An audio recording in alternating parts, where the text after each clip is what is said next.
आजचा जो समास आहे तो आणि त्याच्या पुढचा समास असे दोन आज पुरे करावेत अशी इच्छा आहे. विषय काही फारसा नाहीच आहे. विषय एवढाच आहे, नुसते एकामागोमाग एक प्रश्न विचारले, ते सगळे विचारलेले प्रश्न आपल्याला कळतायत. म्हणजे ओव्या वाचतानाच आपल्याला त्या प्रश्नांचा अर्थ कळतोय. आता हा जो विषय आहे आजचा, तो विषय असा आहे की ह्या जगाचा कर्ता कोण आहे. आता ह्या जगाचा कर्ता कोण यावरती पुष्कळ चर्चा होऊ शकते तत्वज्ञानाच्या पातळीवर किंवा त्या क्षेत्रामध्ये तात्विक पातळीवरची. परंतु समर्थांना आपल्याला त्या पद्धतीने सांगायचं नाहीये. नाहीतर आपण प्रत्येक दर्शनाचा थोडा थोडा विचार केला असता. तर त्यांना इथे आपल्याला सांगायची गोष्ट एकच आहे की आम्हाला काय वाटतं, आम्ही काय समजून घेतो, आम्ही कुणाला या जगाचा कर्ता समजतो, एवढं आम्ही पाहावं अशी समर्थांची इच्छा आहे. आणि त्यामुळे ते प्रश्न विचारतात. ते म्हणतात पुष्कळ लोक आहेत, या सगळ्या श्रोत्यांचं बघा बरं तुम्ही कसं आहे, हे कसे बरं बोलतात, या प्रत्येकाचं मत काय आहे बघा, आणि तुम्ही ऐका. म्हणजे बसलेल्या लोकांनी काहीतरी थोडासा विचार केलाय, बाकीच्यांनी केला आहे नाही माहीत नाही, पण तुम्ही त्याच्यावरनं एक अनुमान बांधा. तर आता जो विषय आहे तो विषय असा आहे, श्रीराम आपला समास 8वा आहे. कर्ता निरूपण असं त्यांनी त्याला नाव दिलंच आहे. श्रोते म्हणे वक्त यासी कोण करता निश्चयेसी. प्रश्न आहे श्रोत्यांचा की कोण करता आहे असं समजावं आपण. तर ते म्हणतात कर्ता म्हणजे या जगाला निर्माण करणारा. सकळ सृष्टी ब्रह्मांडासी कोणी केली. ही सगळी सृष्टी हे ब्रह्मांड कुणी निर्माण केलं. तव बोलिले सभा नायक जे बोलिके एकाहून एक. बोलिके जे एकापेक्षा एक, ज्यांची बोलण्याची ताकद भरपूर आहे असा तो शब्द बनवलाय समर्थांनी. बोलिके असा. नाही तर आपण बोलिके नाही म्हणत, पंडित म्हणू, व्युत्पन्न म्हणू, काहीतरी समर्थांनी विद्वान म्हटलं असतं, असं नाही म्हटलं. पण ज्यांच्याकडे बोलण्याचं सामर्थ्य आहे असे पंडित लोक त्याला बोलिके शब्द केला. तर तव बोलिले सभा नायक. सभेमध्ये जे विशेषत्वानी काही जाणकार आहेत असे जे बोलिके एकाहून एक, जे बोलणारे आहेत एकापेक्षा एक, या बोलण्याचे कौतुक श्रोती सादर ऐकावे. या लोकांना काय आता त्यांची मतं आहेत ती तुम्ही ऐका. एक म्हणती करता देव, पुढे जाऊ आपण, देव करता आहे. एक म्हणती कोण देव, कुणाला देव म्हणता तुम्ही, की जो करता आहे. आपुलाला अभिप्राव बोलते झाले. या पद्धतीने ते आपल्या आपल्या मनात काय काय आहे ते सांगायला लागले. उत्तम मध्यम कनिष्ठ भावार्थे बोलती स्पष्ट. समर्थांची भाषा आहे. आता म्हणाले तो भावार्थ तिकडे जो दिलेला अर्थ आहे तो अर्थ काही बरोबर नाहीये त्याचा. उत्तम मध्यम कनिष्ठ भावार्थे बोलती स्पष्ट. हा जो उत्तम मध्यम कनिष्ठ हे जे विशेषण आहे ते त्या भावार्थाकडे आहे. आणि त्यामुळे उत्तम भावार्थ असणारे एका विशिष्ट पद्धतीने बोलले, मध्यम भावार्थ असणारे एका विशिष्ट पद्धतीने बोलले, कनिष्ठ भावार्थ असणारे एका भावार्थ असणारे एका विशिष्ट पद्धतीने बोलले. आपुलाली उपासना श्रेष्ठ मानिती जनी. आता दोन प्रकारे भाव आणि अर्थ. या अर्थाचा म्हणजे अर्थ हेतू असा आहे अर्थ शब्दाचा, तर किंवा कारण. आता या ज्याचं दैवतच उत्तम आहे त्याचा भाव जरा अधिक सात्विकाकडे आहे. जसं नाथ महाराजांनी म्हटलंय, नंदेचं कार्ट किरकिर करतंय, खरुज येऊ दे त्याला, भवानी आई रोडगा वाईन तुला. म्हणजे तिला रोडगा व्हायला की पुरे झाला. कुठेतरी रस्त्याच्या बाजूला असलेला एखाद्या देवता फिरस्ता आहे, कुणी साधासा आणखीन काय जे त्यांनी मानलेले एक एक देव आहेत, सामान्य सामान्य नावं त्याची. आता कुठे साती आसरा आहेत, तर कुठे असे आणखीन काही देव आहेत की ज्याला काही पण नावं दिलेली असतात. तर अशा देवतांना काय देतात, एक नारळ फोडतात, नाहीतर एक फक्त शेंदूर लावतात आणि त्याला फक्त एक उदबत्ती फिरवली की झालं काम. त्याला नैवेद्य द्या नाही तर देऊ नका. देव तामसी आहे किंवा तमोगुणी आहे, तर त्याला बकरं दिल्याशिवाय भागतच नाही. त्याला बकऱ्याचा नैवेद्य दाखवल्याशिवाय, म्हणजे आता मी वाचतीये पारद हे आडनाव का काय आहे त्याचं, तर तो म्हणाला की मी हरिजन समाजामधला आहे, आमच्याकडे केव्हा तरी एकदाच देवाचा नैवेद्य करायची वेळ येते. आणि म्हणाले आम्ही आमच्या गावाला जातो, पैसे काही नसतात आम्हा लोकांच्याकडे, आणि नसलेल्या पैशातून जेव्हा असंच काहीतरी कोणीतरी नवस बोललेलं असतं म्हणून नैवेद्याकडे एक बकरं घ्यावंच लागतं. मग ते घेतलेलं बकरं कापायचं, तर त्या बकऱ्याचं जे शिजवायचं ते शिजवू पण त्यांनी सांगितलं, मला ते वाचून कसं तरी झालं. तोही म्हणाला मला आता वाईट वाटतं, पण तो म्हणाला त्या बकऱ्याचं जेवढं रक्त निघतं ना ते सगळं रक्त उकळतात आणि ते पितात. तर त्यांनी सांगितलं आम्ही हे रक्त उकळून पितो. प्यायली तो म्हणाला मी पण प्यायलेलं आहे. त्यांनी त्याचा सगळा लहानपणापासूनचा जो अनुभव दिलाय तो अनुभव वाचला कसं तरी झालं. म्हणजे मला पशुपतीनाथाला सुद्धा मला बरं वाटलं नाही. मी नाही आत गेले दर्शनाला, एवढं ज्योतिर्लिंगांपैकी एक आहे, पण माझी इच्छाच झाली. बाहेर इतकं इतकं इतकं घाण होतं, इतकं घाण होतं. म्हणजे हे काय आहे, उत्तम मध्यम कनिष्ठ, कनिष्ठ पातळीवरती आम्ही देवता उपासना भाव आम्ही इतका खाली उतरवला देवा करता. तर आपल्याकडे नाही का या यज्ञामध्ये जो बली देतो म्हणून आपल्याकडे पडलंय ना म्हणणं, अजापुत्रो बलिर्दध्यात. म्हणजे काय, आपल्या शेळीला मारावं, ती गाई तुम्हाला घ्या बरं सिंहाचा चावा आणि मारा बरं. कोण मारू देतं त्याला? मारू नाही देत, कारण पराक्रमेला कोण मारू देणार, गरीबालाच मारू देणार. ही जी स्थिती आहे ते म्हणतात त्या अर्थाने ते आहे मध्यम, म्हणजे उत्तम मध्यम कनिष्ठ भावार्थे बोलती स्पष्ट. ते आपला भाव बोलतात आपल्या पद्धतीने, की आम्हाला काय करायचंय, आम्हाला काय करावं असं वाटतं, किंवा आम्ही कशा प्रकारे आमच्या देवतेच्या. आता तर पाहिलं आज तांत्रिकाचा तो रामपाल बाबा केवढं प्रकरण चालू झालंय, अजून सुद्धा काही काबूमध्ये आलेलं नाहीये. म्हणजे ही काय तांत्रिक आहे आणि त्याचा भाऊ सांगतोय, त्याचे शिष्य सांगतायत की आमचे उद्योग आम्हाला करू द्या ना, तुम्हाला काय करायचंय, आम्ही देवाची उपासना करतो. आमचा आज 20,000 माणसं आहेत सशस्त्र, इतकं डिझेल आणि पेट्रोल आत ठेवून दिलेलं आहे आणि आतमध्ये बाकी तर दारू गोळा खूपच आहे. बाहेर सुद्धा एवढी माणसं उभी केली आहे. पोलिसांना कळत नाहीये निरपराध लोकांना मारायचं कसं. आणि त्याच्यामध्ये हे सगळे पत्रकार इतके वेड्यासारखे घुसतायत. शेवटी यांनी ते कॅमेरे त्या पत्रकारांना केलंय बाद. ते सांगायचं म्हणजे ह्या सगळ्या देवदेवतांच्या विषयी समर्थ सांगतात. शेवटी देवतेच्या विषयीच्या भावना काय कुठल्याही स्तरावर उतरू शकतात. म्हणजे तिला एक रोडगा दिला तरी काम भागले, इतकीच देवता तेवढ्यावर प्रसन्न होते असं त्याला वाटतं. एक नुसता शेंदूर लावला की देवता प्रसन्न होते असं त्याला वाटतं. म्हणाले आपुलाली उपासना श्रेष्ठ मानिती जनी. आणि सगळेजण आपल्या उपासनेला श्रेष्ठ मानतात.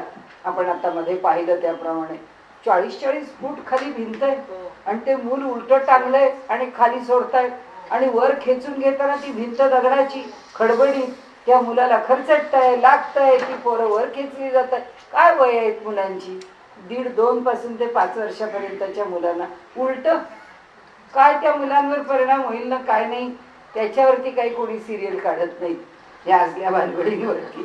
म्हणाले कोणी एक ऐसे म्हणती करता देव मंगलमूर्ती. काही लोक असं म्हणतात, म्हणाले की गणपती हाच करता आहे. एक म्हणती सरस्वती सर्व करी. एक म्हणतात नाही, ही जी प्रकृती आहे, ही जी शक्ती आहे, आदिशक्ती आदिमाता, तीच या जगाची निर्मिती आहे. एक म्हणती करता भैरव. आता खाली उतरले, भगवान शंकराचंच रूप आहे भैरव, पण भैरवाच्या कडूनच उत्पत्ती होते. एक म्हणती खंडेराव. आता सिरियल चालूच आहे आपली. म्हणाले कोणी म्हणतात खंडेरायच त्याचा निर्माता आहे. एक म्हणती वीरदेव. वीरशैवांच्या पंथामध्ये त्या वीरदेवाला मानलेले की तोच करता आहे. नंतर एक म्हणती भगवती. भगवती म्हणजे देवता, भगवान आणि भगवती म्हणजे साक्षात लक्ष्मी नाही तर उमा, ही निर्मिती आहे. एक म्हणती नरहरी. एक म्हणतात की नरहरी निर्माण करणार आहे. एक म्हणती वनशंकरी, देवीचं नाव आहे. एक म्हणती सर्वकरी नारायण. एक म्हणतात की नारायणच सगळ्याची उत्पत्ती करतो. एक म्हणती श्रीराम करता. एक म्हणती श्रीकृष्ण करता. एक म्हणती भगवंत करता केशवराज. अरे नामदेवांना आवडणारं नाव केशवराज आहे. नामदेवांना असं वाटतं माझा पांडुरंग मला केशव नावात सापडतो. एक म्हणती पांडुरंग. एक म्हणती श्रीरंग. एक म्हणती झोटिंग सर्वकरी. आता कोणी म्हणतो की या ही देवता सगळं करेल. एक म्हणती मुंजा करता. एक म्हणती सूर्य करता. एक म्हणती अन्न अग्र करता. अग्न बरोबर आहे ना. अग्न करता सकळ काही म्हणजे अग्नी, अग्नीच सगळं काही करणार आहे. एक म्हणती लक्ष्मी करी. एक म्हणती मारुती करी. एक म्हणती धरत्री करी सर्व काही. तेव्हा त्यातलं कुणीही ज्याला जे आवडतं, जे त्याचा आराध्य दैवत आहे. एक म्हणती भार्गव करता, भार्गवराम परशुराम. मग एक म्हणती वामन करता, वामन अवतार भगवंताचा. एक म्हणती परमात्मा करता, परब्रह्म करणार आहे, एकची आहे. परमात्मा एकटा एक आहे, तोच हे सगळं करणार आहे. एक म्हणती विरणा करता. आता हा जो विरणा, एक म्हणती बसवणा करता, हे सगळे लिंगायत समाजामध्ये. एक म्हणती रेवणा करता, सर्व काही करता, किंवा रेवण्णा काही म्हटलं तरी चालेल. आणि विरणा, वसवण्णा आणि रेवण्णा असं पण म्हटलं जातं. कोणी म्हणती रवळया, माहिती आपल्याला, तो रावळ देवाचं नाव. नंतर करता एक म्हणती स्वामी कार्तिक करता. एकाने सांगितलं की कार्तिक स्वामीच आमचा करता आहे. आता अलीकडेच कोणीतरी सांगितलं की परदेशामधल्या काही लोकांनी असं म्हटलं आहे की तुमच्याकडे गणेशापासून सगळी उत्पत्ती किंवा सगळ्या कार्यारंभी तुम्ही गणेश मानता आणि तुम्ही या देवतेच्या पासून तुमचं जीवन पुढे चाललं आहे असं समजता. आणि त्याच्यामध्ये उमा म्हणजे शक्ती देवी पार्वती ही त्यांची आई आहे. आम्ही असं समजतो की तुमच्याकडे गणेश आणि त्याच्यापासून प्रजा आहे आणि आमच्याकडे कार्तिक स्वामीपासून प्रजा आहे. आणि म्हणून म्हणे तुमच्याकडे कार्तिक स्वामीची पूजा करत नाही. म्हटलं नाही, आमच्याकडे साऊथमध्ये करतात, महाराष्ट्रात करत नाही. पण म्हणून काय कार्तिक स्वामीची पूजा नाही असं म्हणजे काय? शेवटी प्रत्येक जण आपल्या पंथाला कुठेतरी नेऊन भिडवतो. आणि म्हणून ते सांगतात की एक म्हणती व्यंकटेश करता, सर्व काही. एक म्हणती गुरु करता, एक म्हणती दत्त करता, एक म्हणती मुख्य करता ओढ्या जगन्नाथ, ज्याचा रथ ओढून नेला जातो तो ओढ्या जगन्नाथ. एक म्हणती ब्रह्मा करता, ब्रह्मदेव करता. एक म्हणती विष्णू करता, एक म्हणती महेश करता, निश्चय सगळेच माहिती आहेत आपल्याला, महेश म्हणजे शंकर. एक म्हणती पर्जन्य म्हणजे पर्जन्य पाऊस. एक म्हणती वायू करता, एक म्हणती करुणा करता निर्गुण देव. ते म्हणाले अहो निर्गुण देव कसा असेल, करुणा करता निर्गुण देव. एक म्हणती माया करी, एक म्हणती जीव करी, एक म्हणती सर्व करी प्रारब्ध योग. फक्त प्रारब्धाने सगळं काही घडतं. एक म्हणतात जीव करतो, एक म्हणतात माया करते, एक म्हणती प्रयत्न करी, एक म्हणती स्वभाव करी, एक म्हणती कोण करी कोण जाणे, एक म्हणती प्रयत्न करी. म्हणजे प्रयत्नानेच सगळं होतं. समर्थ म्हणतात तसं यत्न तो देव जाणावा. मग आता देवच जर प्रयत्न आहे तर निर्माण त्या प्रयत्नानेच केलं असं. एक म्हणती स्वभाव करी, स्वाभाविकरित्या होतं, कुणी करत नाही, हे असं आपोआप घडत जातं. नंतर एक म्हणती कोण करी कोण जाणे, काय माहित नाही बा हे कुणी केलं. इतक्या भानगडीत काय आपण पडलो नाही अजून, आपण नक्की केलं नाही. हा ऐसा कर्त्याचा विचार पुसता भरला बाजार. म्हणाले असा प्रश्न विचारल्याबरोबर लोकांच्या विचारांचा कल्लोळ सुरू झाला. हा एक म्हणतो, तो एक म्हणतो, तो एक. आता कोणाचे उत्तर खरे मानावे? जेही देव जो मानिला करता म्हणती तयाला. ज्यांनी जो देव मान्य केलाय त्याला ते करता म्हणतात. ऐसा लोकांचा गलबला ओसरेना. अशा प्रकारे लोकांच्या मध्ये चाललेला गडबड गोंधळ, आपला वाद काही अजूनही संपत नाही. प्रत्येक संप्रदाय आपलंच मोठेपण सिद्ध करत असतो. प्रत्येक संप्रदायाला वैष्णव आणि शैव, आमच्याकडे तर नेहमी म्हणतात की वैष्णव आडव्या गल्लीत वळत नाही. कारण शैव हे आडवं म्हणजे झालं गेलं, फुकट गेलं, त्यामुळे तो आडव्या गल्लीत वळत नाही. दात घासले तर वैष्णव असा घासले, शैव असा घालतो कोलगेट वैष्णवाच. तर त्याच दुसरं घरातल्या सारवणावरून खेडेगावात हे घर वैष्णवाचं काय शैवाचं कळतं. वैष्णवाचं सारवण उभं असतं, शैवाचं सारवण आडवं असतं. इतका त्याच्यामध्ये फरक आहे. म्हणून त्यांनी इथे सांगितलं की सगळे आपापल्या परीने वेगळेच. आपुलाल्या स्वाभिमाने निश्चयाची केला म्हणे. म्हणाले आपल्या आपल्या अभिमानाने, आपल्या आपल्या अभिनिवेशाने प्रत्येकाने आपल्या मनामध्ये निश्चय केला. याचा विचार पाहणे घडेची ना. जो तो म्हणतो माझंच खरं, त्याच्यातून कुठे समन्वयाला कोणी येत नाही. बहुलोकांचा बहुविचार, पुष्कळांचा पुष्कळ विचार. अवघा राहोद्या बाजार. काय म्हणाले याच्यामध्ये नुसता गोंधळ आहे, परंतु याचा विचार व्हायचा आहे. पण काहीतरी विचार केला पाहिजे. या लोकांच्या बोलण्यावरती काय जाता म्हणाले. सांगतो तुम्हाला काय विचार आहे ते. तर श्रोती व्हावे सावधान, निश्चय तोडावा अनुमान. म्हणाले श्रोत्यांनी सावध व्हावं, अनुमान तोडावा, तर्क तोडावा, कल्पना तोडावी अनुमान म्हणजे आपल्याच तर्काने आपण काही ठरवलंय, आपल्याच कल्पनेने आपण काही सोडून द्यावं म्हणाले.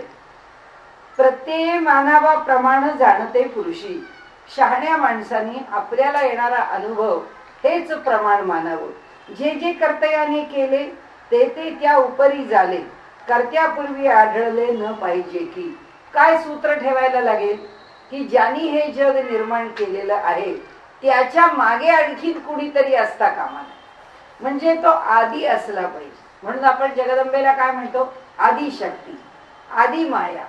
म्हणजे शक्तीचं स्वरूप तिच्या पलीकडे आणखीन संभवत नाही. शक्तीचं मायेचं स्वरूप तिच्या पलीकडे संभवत नाही. तिच्यापासून पुढे, तिच्या मागे नाही. तर ती कर्ती होणार, तर तो ब्रह्म कर्ता होणार. ब्रह्माच्या पलीकडे अजून काही आहे म्हटल्यावरती या ब्रह्माला काही अर्थ नाही. मी आपल्याला म्हटलं, सांगितलं की नाही मला माहित नाही, पण ह्या क्रॉसवर्ड मध्ये ती पुस्तकं अवेलेबल आहेत. त्याच्यामध्ये एक गुजराती मुलगा आहे, सुभाष नाव आहे त्याचं, पांडे का मेहता असं काहीतरी, मी आता विसरले, पण ते पुस्तकही माझ्याकडे आहे खरं. आणि तो बीकॉम झालेला, मुंबईमध्ये क्लेरिकल पोस्टवरती नोकरी करणारा मुलगा, त्याला केव्हा तरी स्फूर्ती येते, यायला लागली असं जे काय झालं, आणि त्यांनी ते जे काही लिहून काढलंय ते इतकं प्रचंड लिहून काढलंय, त्याला फार काही रेलेव्हंट आहे किंवा त्याचा रेलेव्हन्स कुठे आपल्याला बघायला मिळतो असं काही नाहीये, पण लिहिलंय. एवढं एवढं पुस्तक आहे ते, चांगलं डबल डेबी साईजचं. तर त्या पुस्तकामध्ये त्याच्यामध्ये म्हणणं असं की ज्या लोकांनी जी कोणी त्याच्या मागे असणारी शक्ती आहे, अशा अनेक संप्रदाय आपल्यामध्ये आजही विद्यमान आहेत. काही संप्रदाय असे आहेत की हे सगळं जे जग आहे हे सप्तर्षी चालवतात, आणि त्यामुळे हे सप्तर्षी त्यांना अनुकूल करून घेणं हे आपलं काम आहे. आणि म्हणून काही संप्रदायामध्ये त्या सप्तर्षींना मानून त्यांची उपासना, त्यांचं ध्यान केलं जातं. तसं इथे यामागे अनेक परदेशी लोक आहेत की ज्या लोकांचं म्हणणं असं आहे की जी भारतीयांची ब्रह्म ही संकल्पना आहे ती फार खाली आहे, ती काही अंतिम संकल्पना नाही आहे. आमची संकल्पना आहे ती संकल्पना अशी आहे की आम्ही त्यांना पतंजली म्हणतो, आणि ते जे आमचे पतंजली आहेत ते ऋषी आहेत, आणि त्या ऋषींचं एक मोठा समूह आहे. जो समूह हे तुमचं ब्रह्म त्या पतंजलींच्या पासून चांगलं 25-30 पायऱ्या खाली असेल, त्याच्यावर इतके आमचे सगळे श्रेष्ठ एकापेक्षा एक जग निर्माण करणारे आहेत, आणि त्यांच्यापासून हे जग निर्माण झालं. त्या पुस्तकामधला पण निष्कर्ष तोच आहे, आणि की हे जग जे आहे ते त्या ऋषींच्या पासून, त्या पुरुषांच्या पासून निर्माण झालेलं आहे. तर इथे त्यांनी सांगितलं की एक तर्क लावावा लागेल की ज्याच्यापासून निर्माण झालं आहे त्याच्या पलीकडे काही असता कामा नये. मग ह्या ब्रह्माची जी संकल्पना आहे ही सिद्ध करण्याकरता एवढेले ग्रंथ खर्ची पडले, ते काय उद्योग नाही म्हणून नाही पडले, पण जो सगळ्याचा आदी असतो त्याचं स्वरूप या त्रिगुणाच्या जगामध्ये कसं वर्णन करता येईल, त्याला कोणत्या शब्दांनी त्याचं महात्म्य सांगता येईल, कोणत्या शब्दांनी त्याच्याविषयीची चर्चा करता येईल, आणि ती चर्चा कशी पाहिजे? निर्दोष पाहिजे. ज्याला मूळ कर्ता असं म्हटलेलं आहे त्याच्यावरती दुसरा कुणीही आक्षेप घेऊ शकणार नाही, असं त्याच्या स्वरूपाचं वर्णन हे बिनतोड असलं पाहिजे. काय आहे, या लोकांना नाही कुठलं शास्त्र माहिती, यांना एक दर्शन कसं पुढं चालतं किंवा एक शास्त्र कसं पुढे नेलं जातं हे सुद्धा ज्यांना माहिती नाहीये, त्यांनी या सगळ्या विषयांच्या मध्ये काय पडावं आणि काय निष्कर्ष काढावे. साधी गोष्ट आहे, आज आपण सायन्स जरी म्हटलं तरी मॉडर्न सायन्समध्ये सुद्धा जी काही त्यांनी मांडलेली प्रमाणं आहेत त्याच्यामध्ये प्रत्यक्ष प्रमाण अधिक आहे, आणि त्याच्यामध्ये अनुमान प्रमाण पुन्हा थोडंच आहे, आणि काही विषय फक्त अनुमान प्रमाणावरती आहेत. आणि जर ग्रंथाचं प्रामाण्य म्हटलं तर त्यांना ग्रंथ प्रामाण्य कोणतंच नाहीये, त्यामुळे ते निर्माण करतात तो सिद्धांत हे प्रामाण्य, आणि आजचा सिद्धांत उद्या जेव्हा मान्य होत नाही किंवा जो सिद्धांत पुढच्या सिद्धांतामुळे तो ती भूमिका किंवा ते तत्व उडवून लावलं जातं, मग ते बाजूला होतं ना, तो विषय बाजूला पडतो. मग तो बाजूला पडल्यावर यांना पाया काय, हे कोणत्या पाया, म्हणजे यांची फंडामेंटल्स काय, यांची मूलभूत तत्व काय, काही नाही. यांनी कशाला तरी मूलभूत म्हटलं आहे, जी त्यांची केव्हाच हल्ली आहेत. म्हणजे फिजिक्स घ्या तरी हल्ली आहेत, केमिस्ट्री घ्या तरी हल्ली आहेत, बायोलॉजी घ्या तरी हल्ली आहेत. यांना बेसिक एनर्जीवर यावंच लागेल. आणि बेसिक एनर्जी कोणती? आता ती एनर्जी म्हणजे या त्रिगुणात दिसते, तिला शक्ती म्हणणार. याच्या पलीकडचं शक्तीचं स्वरूप त्यांना कल्पनाच करता येत नाही. याच्या पलीकडच्या शक्तीची त्यांना कल्पना जर करता आली तर ते ती शक्ती काय देऊ शकते, ती शक्ती किती प्रकारांनी वापरली जाऊ शकते याचा विचार करतील. त्यामुळे समर्थ आता इथे काय सांगतायत आपल्याला, की जे जे कर्त्याने केले ते ते त्या उपरी झाले. जे जे कर्त्याने केलं आहे ते ते त्या उपरी झाले, कर्त्यापूर्वी आढळले न पाहिजे. की कर्त्याच्या नंतर, उपरी म्हणजे इथे नंतर, नंतर घडलं पाहिजे, त्याच्यापासून पुढे घडलं पाहिजे. त्या कर्त्याच्या आधी आणखीन काही घडवलंय असं असलं तर ते फुकट आहे म्हणाले. आता इथे ते लगेच सांगतात, केले ते पांचभूतिक. म्हणाले निर्माण कशापासून झालं? पंचमहाभूतापासून. आणि पंचभूतिक ब्रह्मादिक, ह्या ज्या देवता आहेत त्यांचा पण संबंध कोणाशी आहे? पंचमहाभूतांशी आहे, ब्रह्मादिकांचा. तरी भूतांशे पंचभूतिक केले ते घडेना. त्यामुळे या पंचमहाभूतांच्या पासून हे जग निर्माण झालं आहे असं म्हणता येत नाही. कारण आम्ही कोणापासून म्हणतो? हिरण्यगर्भ. हिरण्यगर्भाचं स्वरूप काय? तेज, म्हणजे पंचभौतिक. म्हणजे सगळ्या देवता या पंचमहाभूताच्या आश्रयानीच आहेत. अशा आहेत तर मग त्यांनी जग निर्माण केलं कसं म्हणणार? पंचभूतास वेगळे करावे, मग कर्त्यास ओळखावे. पंचभूतिक ते स्वभावे कर्त्यात आले.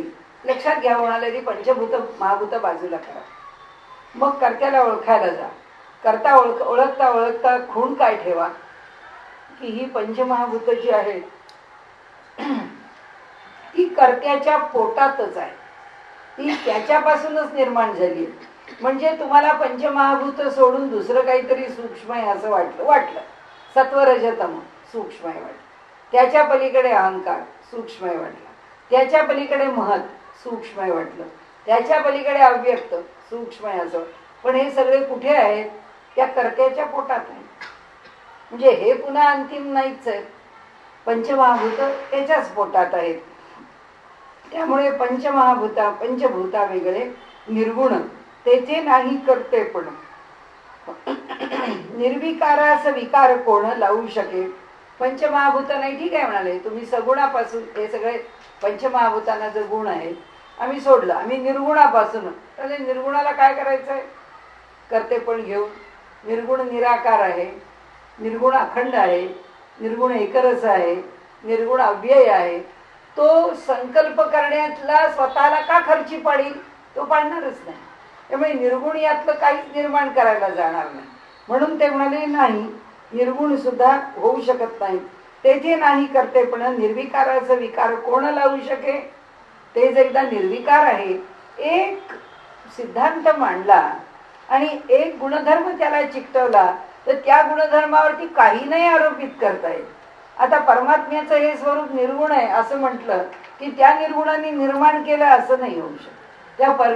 त्या ठिकाणी कुठल्याही गुणाला कोणताही गुण नाही चिकटवता येत. शास्त्र जसं पुढे चालतं ते हे सुटलं ते मग काहीही बोलावं. न्यायालयामध्ये सुद्धा जर मनुष्याला बोलायचं तर त्याला कायदा सोडून बोलता येत नाही. आपण जर कायदाच मानायचा नाही म्हणत जे तोंडास येईल ते बोलावं.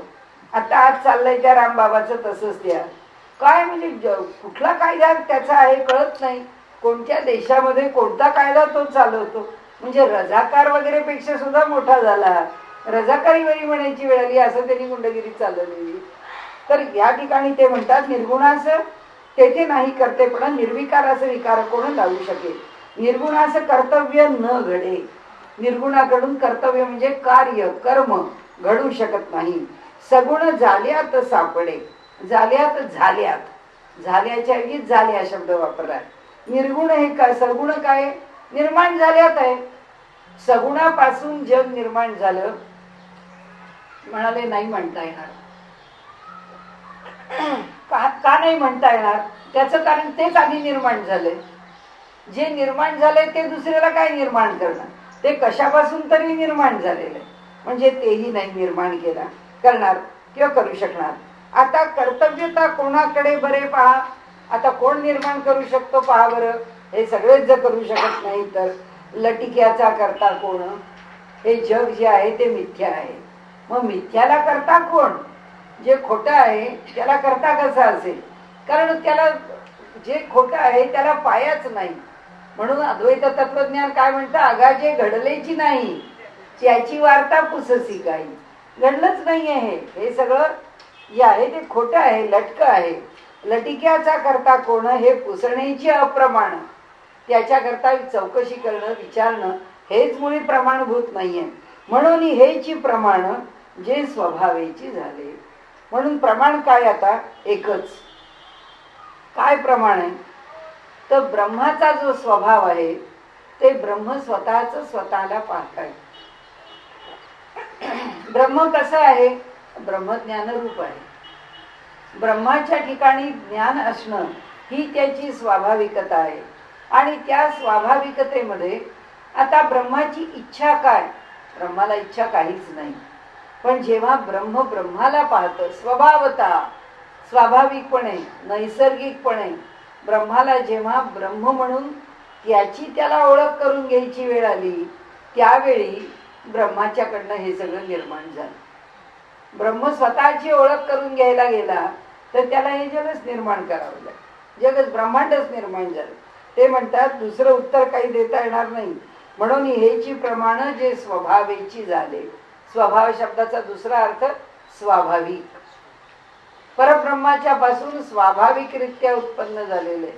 स्वभाव याचा अर्थ स्वच्या भावात. स्वचा भाव म्हणजे काय? आपलं मागे येऊन गेलं की ब्रह्म नावाचं जे काही आहे त्या ब्रह्माच्या स्वभाव, त्याचा जो भाव आहे त्याच्या पोटातच ती माया झाली. त्या मायेच्या पोटातच ते जग झालं. म्हणजे ते ब्रह्म जे अफाट पसरलेलं आहे, बृहत म्हणून ब्रह्म आहे. ब्रह्म म्हणजे जे अत्यंत विस्तारलेलं आहे ते ब्रह्म. मग त्याच्या पोटामध्येच जे काही निर्मितीची प्रक्रिया झाली ती त्याच्या पोटात. म्हणजे त्याच्या बाहेर नाही कोणी आलं. त्या ब्रह्माच्या बाहेर नाही कोणी जाऊ शकत. त्या ब्रह्माच्या पलीकडे नाही कोणी जाऊ शकत. हे सगळं जे जगत आहे ते त्याच्या पोटात आहे. त्याच्या पोटाच्या बाहेर आलेलं नाहीये. ती माया आहे त्याच्या पोटात आहे. ती बाहेर येऊन दुसरी उभी राहिली की ब्रह्म एकटं राहिलंच नाही. म्हणजे दोन गोष्टी निर्माण झाल्या तर ब्रह्माचं मूलभूतपण संपून गेलं. तसं नाहीये. ब्रह्माच्या कक्षेमध्ये, ब्रह्माच्या स्वभावामध्ये, त्याच्या स्वतःच्या असलेपणामध्ये, त्याचं स्वतःचं असलेपण म्हणजे काय? सत आहे. त्याचं स्वतःचं असलेपण म्हणजे काय? चित आहे. आणि त्याचं स्वतःचं असलेपण म्हणजे एक मूलभूत आनंद आहे जो आमच्याकडे प्रकट होतो. म्हणून आम्ही ते लक्षण त्याला लावलं. म्हणजे ते एकटं असतं आणि ते हसत राहतं असा काही प्रकार नाही आहे. ते जेव्हा आमच्यामध्ये आनंद संक्रमित होतो याचा अर्थ ब्रह्माचं एक लक्षण आनंद असू शकेल. पण त्याशिवाय आम्हाला आनंदाची ओढ नाही. त्याशिवाय कुठे कळतं आनंद आहे? मनुष्याला देहावरती दोन्ही बाजूनी पॅरालिटिक स्ट्रोक आहे. म्हणजे शरीर बिलकुल हलवता येत नाही. तरी हा देह सोडावा असं त्याला वाटत नाही. त्याला जर विचारलं, तोंडाने जर बोलता येत असलं आणि नसलं तरी तो खुणेनी सांगतो कसा आहे? बरा आहे. ज्याला जी स्थिती प्राप्त आहे त्या स्थितीत तो आनंदात राहू शकतो. याचा अर्थच असा की आनंद हा आमचा मूलभूत स्वभाव आहे. मग आमचा मूलभूत स्वभाव जो आनंद आहे, आम्ही मूळचे कोण? ते ब्रह्म. म्हणून त्या ब्रह्माचा स्वभाव आनंद आहे. म्हणजे सत, चित आणि आनंद म्हणजे सच्चिदानंद हे जे लक्षण आहे हे लक्षण त्या परब्रह्माचं आहे. ते लक्षण ज्यावेळी प्रकट होतं ते आम्ही समजून घेतो. आम्हाला प्रकट कुठून होतं? सत्ता त्याची, म्हणून त्याला सत म्हटलं. चैतन्य रूप तो, म्हणून त्याला चित म्हटलं. सगळ्यांच्या अंतःकरणामध्ये प्राप्त झालेली स्थिती ही स्वाभाविकरित्या मिळालेली आहे आम्हाला. तर तो मिळताना किंवा ती मिळालेली असताना आनंदाची आम्हाला ओढ आहे. आनंदाची ओढ म्हणजे आम्हाला दुसरे कशाची ओढ असणार? जे माझं सजातीय आहे त्याचीच ओढ असणार. माझं सजातीय कोण आहे? ब्रह्म आहे. मग त्याचा गुण कोणता आहे? आनंद आहे. म्हणून मला आनंदाची ओढ आहे. नाही तर माझ्याकडे आनंदाची ओढ कशाला असेल?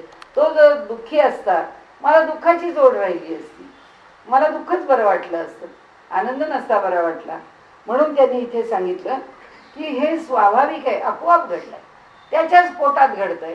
त्याच्याच पोटात जे निर्माण होत आहे ते तिथेच संपत आहे, दुसरं ब्रह्मांड निर्माण होतं. तो एवढा शक्तिशाली आहे, एवढं सामर्थ्य संपन्न आहे, इतकी अशी अनंत कोटी ब्रह्मांड त्याच्या पोटामध्ये निर्माण होत राहत आहेत. एक सगुण एक निर्गुण, कोठे लागू करते पण समर्थ आपल्याला म्हणतात. म्हणजे श्रोत्यांना, अरे कोणाला करता म्हणू मी? सगुणाला म्हणू का निर्गुणाला म्हणू? या अर्थाचे विवरण बरे पहा. म्हणाले या अर्थाने या विवरणाकडे पहा. सगुणे सगुण केले, पुढच्या निरूपणाकडे. सगुणे सगुण केले तरी ते पूर्वीच आहे झाले. निर्गुणाचं कर्तव्य लावले, नवचे की कदा. नवचे बोलताच येणार नाही, निर्गुणाने निर्माण केलं. येथे कर्ताची दिसेना, प्रत्यय आणावा अनुमान. इथेच आम्हाला करता दिसतच नाही, तर आमच्या अनुभवाने त्याचा अनुमान करावं. दृश्य सत्यत्वे असे ना म्हणून या. कारण का? तर या दृश्याला सत्यत्वच नाही. याला जर सत्यत्व असतं तर मला सांगा, सकाळ झाली असती का? दुपार झाली असती का? संध्याकाळ झाली असती का? दुपारी एकदा 12 वाजता पोटभर जेवल्यावर आपण डिक्लेअर करतो आज जेवण फार झालं, संध्याकाळी काही नाही, नुसतं ताक प्यायचं. संध्याकाळी 8 वाजले की पुन्हा दुप्पट उत्साहाने जेवायला मनुष्य तयार. कुठून तयार आहे? कारण ते जर तसं सत्यत्वाला आलं असतं तर एकदा जन्माला आलो. कोण आलेत सत्यत्वाला आणि राहिलेत? 5 वर्षाचे सनत कुमार आहेत फक्त या जगाच्या पाठीवरती. ते तेवढेच आहेत. ते त्यांनी जो अवतार घेतला आहे सनत कुमार म्हणून, ते त्या अवतारात त्याच वयाचे. ते 4ही कुमार त्याच वयात राहिले. ते विद्वान आहेत, ज्ञान सगळं सगळं आहे. ते सगळं त्यांना जसं मिळालं आहे तसं फ्रीजमध्ये ठेवलेल्या भाजीसारखं ते स्टेटस को आहे. त्यांची वाढ होत नाही, त्यांची घट होत नाही. ते जसे आहेत तसे आहेत. जर जग सत्य असतं तर जसे होतो तसंच जग स्टँड स्टीलच राहिलं.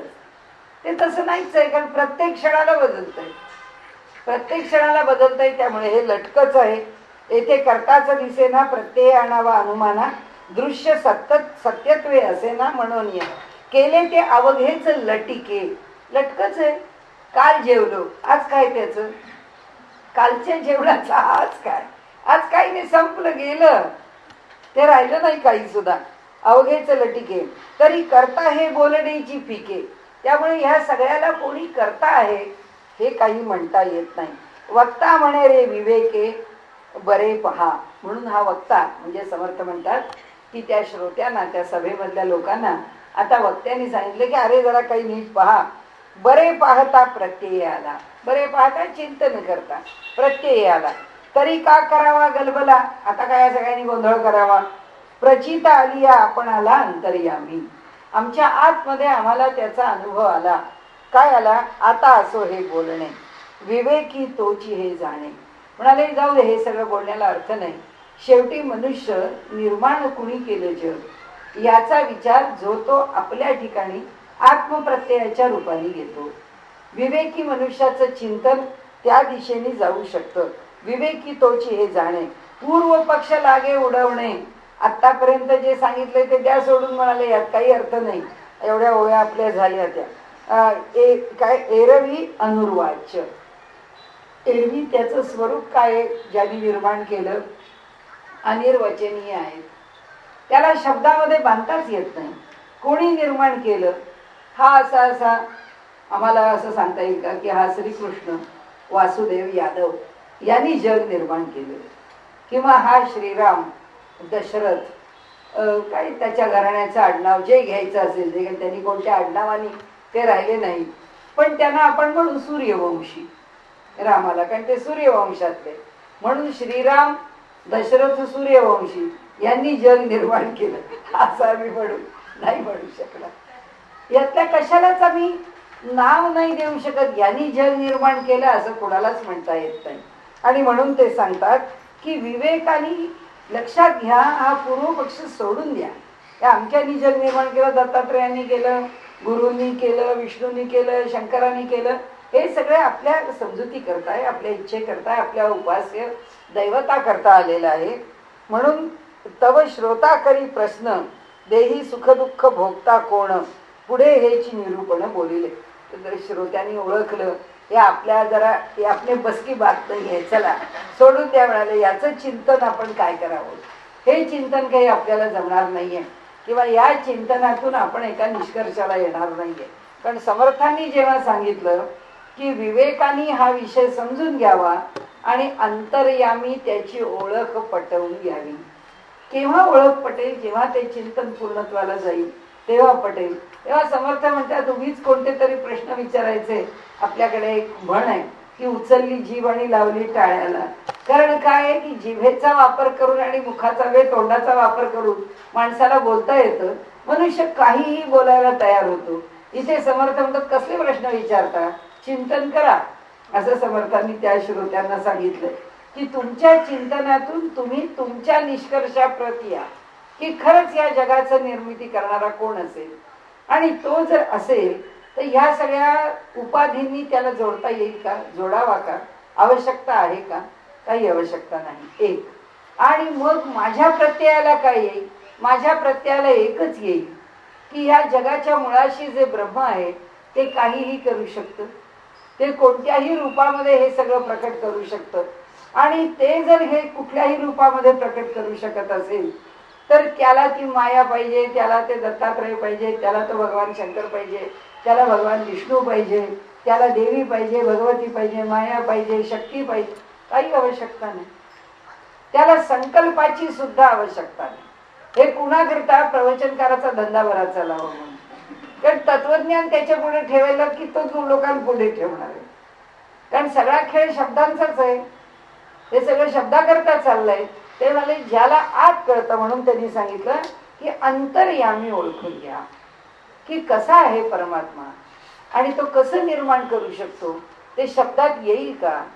ते आम्हाला शब्दात सांगता येईल का? ते साधी गोष्ट आहे, व्यवहारातली गोष्ट सांगता येत नाही. की आता ऑस्ट्रेलियामध्ये पंतप्रधान गेले, अहो त्यांचा अमेरिकेत पण करिश्मा, त्यांचा भूतानमध्ये पण करिश्मा, ते जातील तिथे करिश्मा. काय भानगड आहे? सगळ्यांना तुम्हाला ऑस्ट्रेलिया सुद्धा युरेनियम द्यायला तयार झालं, तुमचा करार होऊ शकला. काय व्यक्तिमत्व आहे आणि याचं रसायन काय आहे, याचं कॅल्क्युलेशन काय आहे, ते काही कोणाला सांगता येत. पण समोरचा माणूस इम्प्रेस होतो. हे व्यवहारामध्ये घडतं. एखाद्या माणसाच्या व्यक्तिमत्वाने आपण हिप्नोटाईज होतो, व्यवहारात घडतं.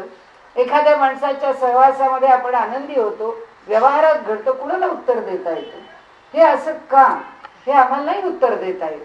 तसं परमात्म्याने हे जग असं कसं निर्माण केलं? शेवटी अगदी सगळ्यांच्या डोक्याला जरा शांतता मिळावी म्हणून ब्रह्मसूत्रकारांनी लोकवत्तु लीला कैवल्यम असं सूत्र लिहून शेवटी सांगितलं की हे जे जग आहे ते परमात्म्याने लीला म्हणून निर्माण केलेलं आहे. लीला कशी? जसं जन्माला आलेलं लहानसं मुल आहे, ते जन्माला आल्याबरोबर आपले हातपाय हलवत. कशा करता हलवतं? काही हेतू नाहीये. काही त्या मुलाला वाटत नाहीये की मला आता हात हलवला पाहिजे, मला पाय हलवला पाहिजे. ते हात हलवतं, पाय हलवतं, पाय वरती घेतं, बोट तोंडात घालतं. हे जे करतं ही त्याची बाललीला आहे. तशी ही ईश्वराची लीला आहे. विरेतू आम्ही सुद्धा मोठे करतो. हातामध्ये साखळी आहे, हलवतो, उगाच डोक्यावरून हात फिरवतो. काही आवश्यकता नाही, काही कारण नाही. अमुक एक क्रिया करण्याची आवश्यकता आहे असं नाही. का करतो? स्वाभाविक. स्वाभाविक. इथे मोठा मेंदू सांगत नाही. इथे आम्हाला कुणी स्पायनल कॉर्ड वरून येणाऱ्या आम्हाला ज्या प्रतिक्षिप्त क्रिया आहेत त्या सगळ्या क्रिया आम्हाला सांगत नाहीत की बाबा चढला केसावरून हात फिरव. कोणीही सांगितलेलं नाही, तरी सुद्धा आमच्याकडनं क्रिया घडते. हे जसं सहज घडतं, लीलया घडतं, तसं ईश्वराने निर्माण केलेली सृष्टी ही त्याला तरी माहिती आहे की नाही माहिती. त्यांनी किती सृष्टी निर्माण केली आहे त्याला तरी माहिती आहे की नाही माहिती, असं उपनिषद म्हणतात. ते म्हणतात त्याला तरी त्याचं व्याप माहिती आहे का? असणारच नाही. कारण ज्या क्षणी व्याप कळला त्या क्षणी ईश्वराला मर्यादा आली. त्यामुळे तो अमर्याद आहे. त्याचा व्याप कोणालाच कळणार नाही, त्यालाही नाही, इतरांनाही नाही. मग आता म्हणाले जाऊ द्या हा प्रश्न, आता आमच्या डोक्याला जरा त्रास झाला म्हणाले श्रोते, आता आम्ही दुसरा प्रश्न विचारतो की या देहामध्ये उपभोग कोण घेतो ते आम्हाला सांगा. तर आता त्यांनी पुढचा समास घेतला, त्याला म्हटलंय की आत्मविवरण. श्रीराम आत्मयास शरीर योगे उद्वेग चिंता करणे लागे. खरं म्हणजे आत्म्याला दुःख नाही सुख नाही, पण शरीरात बसलाय नाही येऊन, मग आता त्याला सुख दुःख मागे लागलं. शरीर योगे आत्मा जगे हे तो प्रकटची आहे. म्हणाले आता शरीराच्या मुळे हा आत्मा जो आहे तो जगतो, म्हणजे तो व्यवहार करतो, सुख दुःख अनुभव या जगातले व्यापार हे सगळं काही म्हणजे कर्तृत्व भोक्तृत्व त्याच्या मागे सुरू होतं. आणि हे तो प्रकटचे आहे तर आम्हाला दिसतच आहे. देह अन्नची खायना तरी आत्मा कदापि जगेना. जर देहाने अन्न नाही खाल्लं तर प्रायोपवेशन करणारे देह टाकून निघून जातात, मग आत्मा काय करणार आहे, तो काही करू शकत नाही. म्हणून म्हणाले आत्म्याविना चेतना देहास कैची. आत्मा देहातून निघून गेला तर देह काय हालचाल करणार आहे, तो काही करू शकणार नाही. हे एका वेगळे एक करू जाता निरार्थक उभय योगे कोणी एक कार्य चाले. आता लक्षात ठेवा म्हणाले, देह नावाची जड वस्तू आहे आणि आत्मा नावाची चेतन वस्तू आहे. या दोन गोष्टी जेव्हा एकमेकांशी जोडल्या जातात तेव्हाच कार्य होऊ शकतं. नुसत्या जडाला कार्य करता येत नाही, नुसत्या चेतनाला सुद्धा अनुभव घेता येत नाही. लगेच पुढे उदाहरण दिलं त्यांनी की इथे देहाला नाही चेतना. जर का आत्मा देहाशी नाही जोडला गेला तर देहामध्ये चैतन्य असणार नाही. नंतर आत्म्यास पदार्थ उचले ना. म्हणाले देहाने हाताने पुस्तक धरलंय, आत्म्याला पुस्तक धरता येणार आहे का? म्हणाले ते काही करू शकत नाही, ते नुसतं सांगेल पुस्तक धर म्हणून. म्हणून स्वप्न भोजने भरेना पोट काही. स्वप्नामध्ये म्हणजे आत्म्याला ज्ञान आहे, तो आत्मा म्हणतो ती वस्तू चांगली आहे तिथपर्यंत जाऊ, तो रस्ता चांगला आहे तिथे जाऊन पाहू. तो काय बघणार, देह नसेल तर त्याला काही करता येत नाही. आणि म्हणून ते म्हणतात स्वप्नामध्ये भोजन केल्याने जसं पोट भरत नाही तसं नुसत्या आत्म्याच्या ज्ञानाला अर्थ नाही आणि नुसत्या सुंदर देहाला अर्थ नाही. की चांगला आमचा धष्टपुष्ट सामर्थ्य संपन्न अगदी अव्यंग देह आहे, काय उपयोग म्हणाले, त्याच्यात चैतन्य तर पाहिजे, नाहीतर तो देह काय करणार. म्हणून आत्मा स्वप्नावस्थेत जातो परंतु देहामध्येही असतो.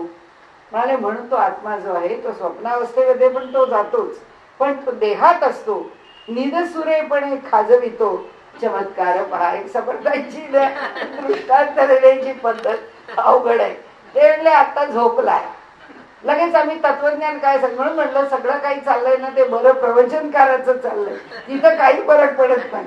प्रवचनकार लगेच सांगतो याला पुरुष का म्हटलं, पुरुष येतो पुरुषा, म्हणजे आता जेव्हा झोपतो तेव्हा हे जे जीव चैतन्य ज्याला त्यांनी आता आत्मा म्हटलंय, तो आत्मा कुठे जातो, तो त्या मूळ परमात्म्याच्या ठिकाणी किंवा अंतरात्म्याच्या ठिकाणी तो प्रवेश करतो. तिथे प्रवेश करून राहतो आणि सगळे इंद्रिय वगैरे सगळे तिथे प्रवेश करून राहतात. ते म्हणाले बरोबर आहे, हा आम्ही सिद्धांत सांगतो. आत्मा स्वप्नावस्थेत जातो आणि जेव्हा स्वप्न पडतं त्यावेळी आत्माला तो तेजस आत्मा स्वप्न दाखवतो.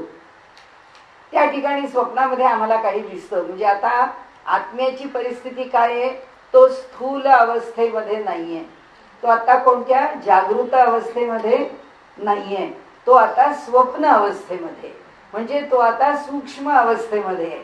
आता हे लक्षात ठेवायचं आपण की जागृतावस्थेतली कृती हा स्वप्नावस्थेत गेल्यावर कसा करतो. म्हणाले हा झोपेत गाढ झोपलेला असतो, पण अंगावर एक डास आला की फटदिशी मारतो दुसऱ्या हाताने. झोप काही त्याची उडत नाही, पण त्याला जर असं वाटलं की आपल्या पायाला काहीतरी लागलं, खाजल्यासारखं वाटतंय, ती झोपेतच तो खाजवतो, झोपेतच कुशी बदलतो, झोपेतच पाय बदलतो. मग कसा करतो. तो स्वप्नावस्थेत असेल तर तो स्थूल व्यापार कसे करतो. म्हणून समर्थ आम्हाला प्रश्न विचारतात. पुढे ते सांगतात निजसुरेपणे खाजवितो चमत्कार पहा. चमत्कार आहे म्हणाले, हा अगदी निजसुरेपणे निलाजरेपणे. ते आपल्याकडे ते निलाजरेपणा कधीच निसुरपणाचा गेला, तसा हा निजसुरे आहे. अन्न रसे वाढे शरीर. अन्न जर खाल्लं नाही तर त्या अन्न रसाशिवाय शरीर वाढू शकत नाही. शरीरप्रमाणे विचार. म्हणाले शरीर जसं आहे तसा विचार घडतो. वृद्धपणी तदनंतर दोन्ही लहान आळती. ते म्हणाले लहानपणी शरीर लहान असतं, चांगलं खाऊन पिऊन धष्टपुष्ट होतं, मोठा होतो, वाढतं, चांगला 25 वर्षाचा एकदम तरुण बनतो आणि हळूहळू पुढे म्हातारा झाल्यावर खाणंपिणंही कमी होतं, बुद्धी पण कमी होते. आणि मग म्हणले घरातले तरुण म्हणतात, अहो 60 बुद्धी नाठी आहे, आता जरा बुद्धीत भ्रम झालाय. कारण का तर बुद्धी लहान झाली आहे. म्हणाले खाणं कमी होतं, शक्ती कमी होते, बुद्धी कमी होते. म्हणाले उत्तम द्रव्य देह खातो, देह योगे आत्मा भुलतो, विस्मरणे शुद्धी सांडितो, सकळ काही. म्हणाले ह्या उत्तम द्रव्य देह खातो, उत्तम उत्तम पदार्थ देहाने खाल्ले जातात. देह नाही उत्तम उत्तम हा उत्तम काही म्हटलं तरी चालेल. उत्तम द्रव्य देह खातो, देह योगे आत्मा भुलतो, देहाच्यामुळे आत्मा भुलतो, तो त्या देहाच्या ठिकाणी आसक्त होतो असं म्हणा. आणि उन्मत्त असेल तर उन्मत्त द्रव्य जर देहाने सेवन केलं तर तो आत्मा भ्रमित होतो, भुलतो. म्हणजे ज्यावेळी अंमली पदार्थाचं सेवन केलेलं आहे त्यावेळी त्याला त्याचं भान राहत नाही, असाही अर्थ आहे. आणि उत्तम द्रव्य घेतला तर त्याची उपाधी वाढते, असाही अर्थ घेतला. म्हणून इथे उत्तम द्रव्य देह खातो, देह योगे आत्मा भुलतो. त्या देहाच्या ठिकाणी मिळणारे जे उत्तमोत्तम उपभोग आहेत त्या उपभोगाच्यामुळे आमची आसक्ती वाढते देहाच्या विषयीची. आणि मग विस्मरणे शुद्धी सांडते, सकळ काही. आणि मग खऱ्या अर्थाने दोन्ही आहे, तुम्ही तोही अर्थ घेतला तरी इथे लागणार आहे, हाही अर्थ घेतला तरी लागणार आहे. जर तो उन्मत्त पदार्थाने भुलला असेल तर त्याचं विस्मरण होतं, त्याची शुद्ध जाते आणि सगळं काही पाठोळं होतं किंवा सगळं काही दूर जातं.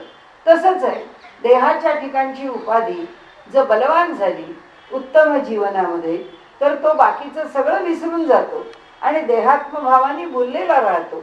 आणि असा भुललेला मग केवळ अत्यंत सुखाचा, आजच्या भाषेत मटेरियलिस्टिक, जो अत्यंत भौतिक भोगवादी बनतो. एवढंच. वाढणे मोडणे जाणे येणे, सुख दुःख देहाचे निगुणे, नाना प्रकारे भोगणे आत्मयास पडे. हे वेगवेगळं म्हणजे वयाने वाढला काय, आता खाली वाकला, कंबर हे झाली, पाठीत लचक भरली, पायात क्रॅम्प आला, जाणे येणे, मृत्यू आणि जन्माला येणं, हे तर मोठं झालं. पण साध्या व्यवहारामध्ये बाहेर पडणं, जाणं येणं, सुख दुःख देहाचे निगुणे, जी काही सुख दुःख आम्हाला होतात ती सुद्धा देहामुळेच होतात.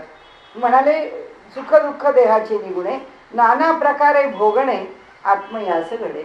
आणि भोगावं कोणाला लागतं? त्या जीवात्म्याला, कारण तो जीव त्याच्या आश्रयाने राहिला. आता हे पक्क लक्षात ठेवायचं. जे तत्वज्ञानाचा प्रांत ह्याचा कुठे आला म्हणजे प्रवचनकाराचा, तो इथं आला की तो आता लगेच श्रोत्याला सांगतो की बाबा रे, परमात्मा समजू नका, त्याला जीवात्मा समजा. जो देह त्याला लाभला आहे तो जीव आहे, दुसऱ्याला दुसरा देह लाभलाय, त्याला त्याच्या संस्कारांप्रमाणे देह लाभलाय. त्यामुळे हा जो आहे हा कोण आहे? हा जीवात्मा आहे. हा जीवात्मा भोग भोगतोय, लहान होणं मोठं होणं.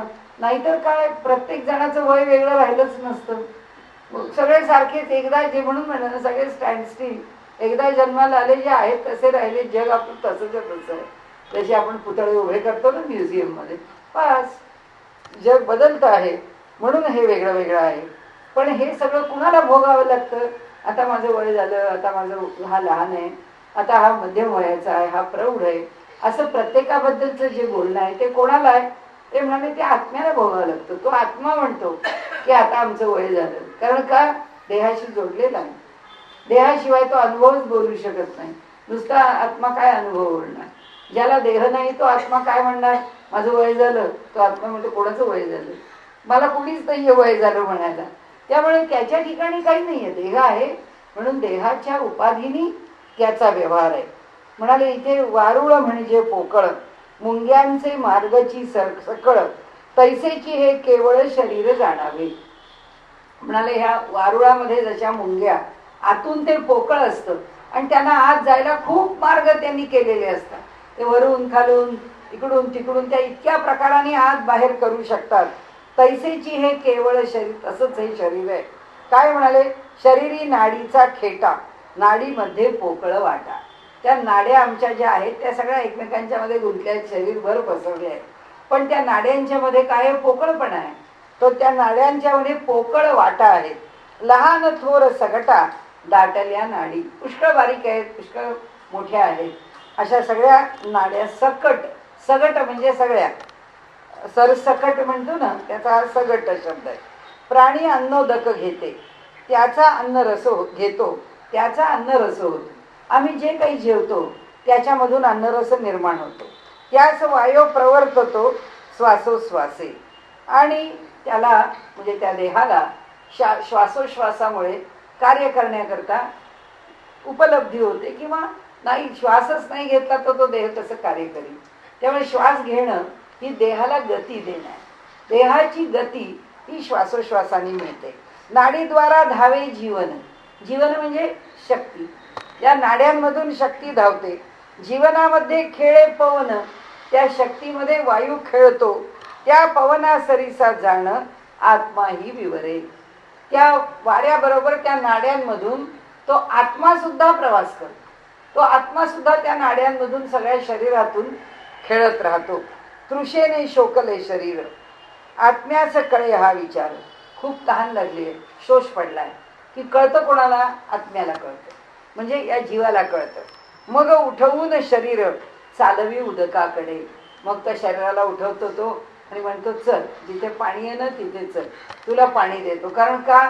बाबा माझा सखा तू, मला राहायचं असेल तर तू राहिलं पाहिजे. तू असला तर मी, नाही तर काय कोण राहणार आहे. म्हणून उदक मागे शब्द बोलवी, मार्ग पाहून शरीर चालवी. आता जिथे पाणी आहे त्या पाण्याकरता तो त्याची अपेक्षा करतो, मागतो, घेतो. मार्ग पाहून शरीर चालवी. ज्या प्रकारे रस्ता आहे त्याप्रमाणे चालतो. शरीर अवघेच हालवी प्रसंगानुसार. काय करायला पाहिजे त्याप्रमाणे शरीराचा उपयोग करतो.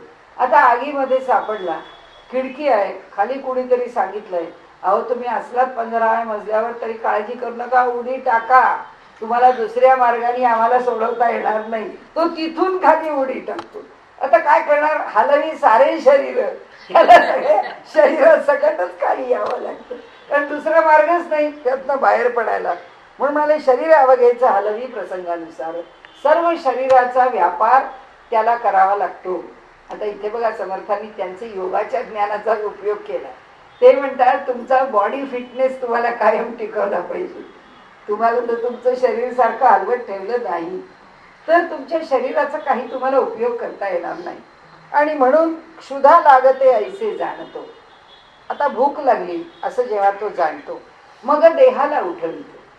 मग तो म्हणतो बाबा रे बसून राहू नको, बसून तुला कोण खायला देणार आहे. आवाज आजच्या वाच्या बोलवितो. आणि काहीतरी मागत राहतो, ज्यासी त्यासी, प्रत्येकाला काहीतरी मागून घेतो. आता म्हणजे घरामध्ये आरडाओरडा थोडक्यात सुरू करतो, मला भूक लागली आता जेवायला वाढा. मग म्हणाले बायको तर बाये का तर म्हणे झाले झाले. मग आता स्वयंपाक खोलीमध्ये ज्या स्त्रिया स्वयंपाक करतायत त्या सांगतात झालाय झालाय स्वयंपाक झालाय, भूक लागली आहे. तर देह सोवळे करून आणले, अंगावरती धोतर बितर नेसून आला, स्वयंपाक झालाय म्हटल्याबरोबर जेवायला बसायचंय त्याला. म्हणून पायात भरून चालविले तातडी तातडी. मला कसा तरी कासोटा घातला तरी ते नेसलेल्या सोहळ्याचा आणि पळत सुटला म्हणाले जेवणाकरता. त्यासी पात्रावरी बैसविले, नेत्री भरून पात्र पाहिले. त्याला जेवणाच्या ताटावर बसवलं, काय आहे ताटात त्यांनी डोळे भरून पाहिलं म्हणाले. हाता करवी आरंभिले आपोषण. आता त्यांनी पहिल्यांदा आपोषणी घेतली आणि आता जेवायला हाता करवी ग्रास उचलवी. आता हाताने ग्रास उचलवतोय. मुखी जाऊन मुख पसरवी. मुखात गेल्यानंतर तोंडाची हालचाल करतोय. दाता करवी चाववी नेटे नेटे. बारीक बारीक करून ते सगळं चावून चावून खातोय. आपण जिव्हेमध्ये खेळे पाहतो परिमळ सोहळे. आता त्याला जिव्हेमध्ये रस आहे, त्या रसाने त्याला मोठा आनंद मिळतोय. काय पदार्थ आहे, काय गोडी आहे, किती खाऊ किती नाही. आणि नाकाने त्याचा सुवास घेतोय पदार्थाचा. केस काढी खडा कळे. कुठे केस आला अन्नामध्ये, कुठे काडी आली, कुठे खडा आला बाजूला करतो. तत्काळ थुंकी ते अन्न पोटामध्ये घेत नाही. आळणी करिता मीठ मागे. स्वयंपाकाचं मीठ नसेल तर मीठ मागतो. बायलेसी म्हणे अंगे कांगे, आरडाओरडा करायला, काय तुम्ही स्वयंपाक करता, स्वयंपाकात मीठ नाहीये म्हणून तो अंगे कांगे आरडाओरडा कांगावा करायला लागतो. डोळे तावून पाहू लागे रागे रागे, हा असला कसला स्वयंपाक केला म्हणून रागावून डोळे मोठे मोठे करून पाहायला लागतो म्हणाले. गोडी लागता आनंद आहे, स्वयंपाक गोड लागला की आनंद होतो. गोड नसता परम खेळे, आज स्वयंपाकात काहीच गोड नाही का, अरे अरे वाईट वाटतं.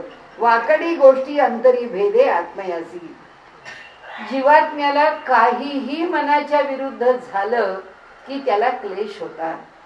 जेवायला बसायचा पाठ नीट नाही, क्लेश होता. फार वाकून जेवायला लागलं, क्लेश होता. तो म्हणतो समोर पाठ ठेवा नाही तर चौरंग ठेवा, हे काय जेवायला वाढलंय, पाठ दुखायला लागली आमची जेवताना. म्हणाले जीवात्म्याला कोणताही क्लेश नको वाटतो, त्रास होतो. नाना अन्नाची गोडी, नाना रसे स्वाद निवडी, हजार प्रक्रिया करत राहतो म्हणाले. सगळ्या प्रकारच्या अन्नाची गोडी त्याला आवडते.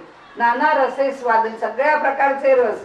मग कारल्याची भाजी पण आवडते त्याला, चीज पण आवडतं, कितीही जरी फर्मेंट केलेलं असलं तरी. तिखट लागता मस्तक झाडी, म्हणाले खूप तिखट वस्तू जर झाली तर त्याच्या डोक्यात त्या तिखटाचा त्रास होता आणि डोकं झटकायला लागतो. आणि म्हणाले आणि खोकी, त्याला खोकला येतो, ठसका लागतो. मिरपुडी घातली फार, कायसे करीते खापर. आता त्यावेळी तिखटाला मिरपूड वापरत असतील. तो म्हणतो हे काय किती मिरपूड घातली आहे आणि ती मिरपूड घालून किती तिखट केलाय पदार्थ. म्हणाले हा काय चव आहे का ह्याला काही, हे खापरासारखं म्हणजे मातीसारखं, हे खापरासारखं जिव्हे करावी कठीणोत्तर बोलवी रागे. म्हणाले हे अगदी नुसतं माती झाली आहे आज स्वयंपाक म्हणजे, आणि आपल्या जिभेनी कठीण कठीण शब्द उच्चारायला लागतो. आज जे उदंड जेवीला, म्हणाले तेलकट तुपकट, तेव्हा ना तेलात तळणं किंवा स्वयंपाक तेलात करणं ही पद्धत नव्हती. गाईच्या तुपात सगळेच स्वयंपाक करत असत, त्यामुळे तळलेला स्वयंपाक जेवला आहे. आज जे उदंड जेवीला, म्हणाले आज जे म्हणजे तुपातल्या पदार्थ तळलेला पुष्कळ खाल्ला. सवेच तांब्या उचललेला, लगेच तांब्यावर पाणी करून ते तेलकट खाल्ल्यावर शोष पडला आणि म्हणाले घळघळा घेऊ लागला सावकाश, तांब्यावर पाणी आधी त्यांनी रिचवलं. देही सुख दुःख भोगता तो एक आत्माची पाहता. म्हणजे या देहामधलं जे सुख दुःख आहे ते भोगणारा कोण आहे, तो केवळ जीवात्मा, त्याच्याशिवाय दुसरं कोणी भोगत नाही. आत्म्याविण देह वृथा मळे होय, समर्थांची भाषा आहे. आत्म्याशिवाय देह म्हणजे काही नाही, नुसतं त्याचं कलेवर आहे म्हणाले. मनाच्या अनंत वृत्ती जाणणे त्याची आत्मस्थिती. आत्म्याची स्थिती काय आहे, मनाच्या वृत्ती आहे. आत्मा समजावा कसा, मनाच्या वृत्तीवरून. आणि म्हणून ते सांगतात की त्रैलोक्य जितुक्या व्यक्ती तदांतरी आत्मा. या त्रैलोक्यामध्ये जे जे व्यक्त झालेलं आहे, घर सुद्धा त्याला आत्मा आहे, जी प्रत्येक वस्तू आहे त्याला आत्मा आहे.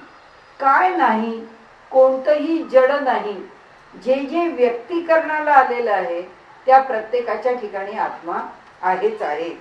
म्हणून जगामध्ये जगदात्मा, विश्वामध्ये विश्वात्मा, सर्व चालवी सर्वात्मा, नाना रूपे. एक सर्वात्मा आहे, विश्वात भरून राहिलेला विश्वात्मा, जगात भरून राहिलेला जगदात्मा म्हणा, पण सर्व काही चालवतो तो सर्वात्मा आहे, सगळ्यांच्यामध्ये भरून राहिला. हुंगे चाखे ऐके देखे, मृद कठीण ओळखे, शीत उष्ण ठाऊके, तात्काळ होये. सावधपणे लाघवी, बहुत करी उठा ठेवी, या धूर्ताच्या उगवी धूर्ताचे करी. म्हणाले जो शहाणा मनुष्य आहे तो मनुष्य याचा बरोबर अंदाज घेतो. जो मनुष्य आपल्या ठिकाणी चिंतन करतो तो मनुष्य आपल्या ठिकाणी अंदाज घेतो की खरंच आपल्या देहात उपभोग घेतो कोण. वायू सरिसा परिमळ येतो, परी तो परिमळ वितळवून जातो. म्हणाले तुलना केली की आत्मा कसा आहे, वायूसारखा आहे का, तर जसा वायूच्या ठिकाणी परिमळ वायूला घेतात, सूक्ष्म आहे ना वायू, म्हणून तो जसा परिमळ घेतो परी तो परिमळ वितळवून जातो. पण तो जो परिमळ आहे त्या वायूच्या ठिकाणचा तो निघून जातो, काही सर्व काल राहत नाही. वायू धुळी घेऊन येतो परी तेही जाय, वायूनी धूळ पण येते पण तीही निघून जाते. शीत उष्ण वायू सरिसे, सुवासे अथवा कुवासे, अशी जे परी सावकाशे तगणे न घडे. आता शीत आणि उष्ण आहे ते सुद्धा वायूच्या ठिकाणी त्याचे गुणधर्म पाहिले तर उष्ण वायू आहे, उष्णता वाढत राहील किंवा कायम राहील. शीत वायू आहे, उष्ण पदार्थ सुद्धा लगेच थंड होईल. आमच्या उत्तर काशीला तव्यावर केलेली पोळी तिथून उचलून फक्त पानात वाढेपर्यंत पापड झालेली असते. इतक्या झटक्यात गार होते. आणि नुसती गार नाही होत, ते सगळं आतलं थिजूनच जातं. फुलका केला तरी आणि त्याला तेल तूप नाही लावलं तरी कडक एकदम जसा फुगला, ती जो फुलका फुगला आहे तसाच तो कडक त्या पानामध्ये जातो. तो कडकच होतो एका क्षणात, तिथे राहतच नाही, तो कडकच्या कडकच राहतो, कारण ती हवा इतकी थंड आहे. तर सांगण्याचा इथे हेतू असा की म्हणाले, शीत उष्ण वायोसरीचे सुवासे अथवा कुवासे अशी जे परी सावकाशे तगणे न घडे. पण हळूहळू त्यातलं काही राहत नाही. ती उष्णता राहत नाही, ती शीतता राहत नाही. वायोसरीचे रोग येतील. जसा वायू येतो तसे देहात रोग येतात. वायोसरीची भूते धावती, कुणाच्या देहात भूत प्रवेश करतात. धूर आणि धुकटे येती वायुसवे. त्याचबरोबर माणसाच्या देहामध्ये वेगवेगळ्या प्रकाराने आता काही ना काही निर्माण होत राहतं की जे चांगलं आहे वाईट आहे. वायोसवे काहीच जगेना, आत्म्यासवे वायो तगेना. वायूच्या बरोबर किंवा वायू बरोबर काहीही शेवटपर्यंत राहू शकत नाही, पण वायू आत्म्याबरोबर तुलना करू शकत नाही. वायू आत्म्यापर्यंत पोहोचू शकत नाही. आत्म्याची चपळता जाणा अधिक आहे. वायूपेक्षा सुद्धा आत्मा चपळ आहे. म्हणून वायू कठीणास आडतो, आत्मा कठीण भेदून जातो. वारा आला, आमच्या भिंतीने अडवला, आत्मा अडत नाही, आत्मा त्याला भेदून निघून जातो. कठीण पाहो तरी तो छेदेहीना. म्हणून म्हणाले काय होतं, कठीण असला तरी त्याचा दुसरा गुण बघा, छेद त्याचा करता येत नाही. आत्म्याला नैनम छिंदंती शस्त्राणी नैनम दहती पावका. तो ना अग्नीने जळला जातो, ना शस्त्रांनी त्याच्यावरती आघात केले जातात. वायू झडझडा वाजे. म्हणाले वारा जेव्हा वावटळीसारखा जोर जोरामध्ये निर्माण होतो. आता 2 वादळं आपण पाहिली, ते हुदहुद पाहिलं, ते नीलोफर पाहिलं. आता या 3ऱ्या वादळाचे पाऊस अनुभवतो की ते वादळ झालं का नाही झालं, पण हवेचे कमी दाबाचे पट्टे तर निर्माण झाले. ते म्हणाले वायू सू सू सू सू आवाज करत त्याच्या वेगाने फिरत राहतो. आत्मा काहीच न वाजे. आत्म्याला कुठलाही प्रकारचा नाद आम्हाला ऐकायला मिळत नाही. म्हणाले मोनेची अंतरी समजे विवरून पाहता. मौनानीच आम्हाला आत्मा कळतो. म्हणजे आम्ही आमच्या अंतःकरणामध्ये त्या आत्म्याच्या संदर्भामध्ये जर चिंतन केलं तरच आम्हाला आत्मा कळतो. म्हणून शरीरास बरे केले ते आत्मयास पावले, शरीर योगे झाले समाधान. म्हणून शरीर राखणं हे सुद्धा आत्म्याला संतुष्ट देणं आहे, संतुष्टता देणं. त्यामुळे आपल्याकडे वाटेल तसे उपवास करून शरीराला त्रास द्यावा, वाटेल तसं शरीराला कष्ट व्हावं, वाटेल तसे त्याचे जसे ते तप करताना अघोरी तप करतात, ही वैदिक परंपरेला किंवा सात्विक साधनेला हे मान्य नाही. शरीराला कष्ट द्यायचेच नाही. म्हणून गीताकारांनी एकच वाक्यात सांगून टाकलंय, युक्ताहार विहारस्य युक्त चेष्टस्य कर्मसु. एवढ्याच सांगून टाकलं ते. म्हणजे देहा वगैरे उपाय नाना करिता आत्मयास पावेना. देहाला त्रास देऊन आत्म्याला सुखी करण्याकरता कितीही उपाय केले तरी आत्म्याला त्या उपायांचा काही उपयोग नाही. समाधान पावे वासना देहाची. देहाला समाधान मिळालं कीच निर्माण झालेल्या इच्छा आकांक्षा समाधान पावतात, अन्यथा समाधान पाहू शकत नाही. देह आत्मयाचे कौतुक पाहो जात आहे अनेक, देहा वेगळी आडणूक आत्मयास होये. देह आणि आत्मा यांचं जे कौतुक आहे, आता किती प्रकारांनी सांगू म्हणाले तुम्हाला, अनेक प्रकारांनी सांगितलं. देहा वेगळी आडणूक, देह नसेल तर आत्म्याची अडवणूक आहे, ते काही करू शकत नाही. आत्मयास होये, आत्म्याची अडवणूक होते. एक असता उदंड घडे, वेगळे पाहता काहीच न घडे. हे दोघे जेव्हा एकत्र असतात देह आणि आत्मा, तेव्हा उदंड कार्य होऊ शकतं, आणि जेव्हा वेगळे असतात तेव्हा काही कणभर सुद्धा कार्य होऊ शकत नाही. विवेके त्रैलोक्य पवाडे देहात्म योगे. आणि विवेकाने जर देह आणि आत्मा यांचा संयोग जर आम्ही समजून घेतला तर म्हणाले त्रैलोक्याला भेदून जाणारं कार्य करण्याचं सामर्थ्य आहे. आपल्याला माहिती आहे विश्वामित्रांनी दुसरी सृष्टी निर्माण केली आणि या दुसऱ्या सृष्टीमधून त्यांनी त्या त्रिशंकूला ते म्हणाले तुला आता स्वर्गाला धाडतो आणि त्यामुळे इंद्राच्या स्वर्गाला पाठवून आता त्याला इंद्राच्या ठिकाणी आपलं राज्य उभं करायचं. आता विश्वामित्रांनी निर्माण केलेल्या सृष्टीमध्ये त्या त्रिशंकूला हा खालून वरती पाठवतोय स्वर्गात जायला आणि इंद्र त्याला ऍक्सेप्ट करत नाहीये, त्याला वरून ढकलतोय खाली आणि त्यामुळे इंद्र ढकलतोय आणि विश्वामित्र पाठवतोय. तो त्रिशंकू म्हणला माझं काही खरं नाही, एकानी ढकलावं एकानी वरती चढवावं असं चाललेलं आहे.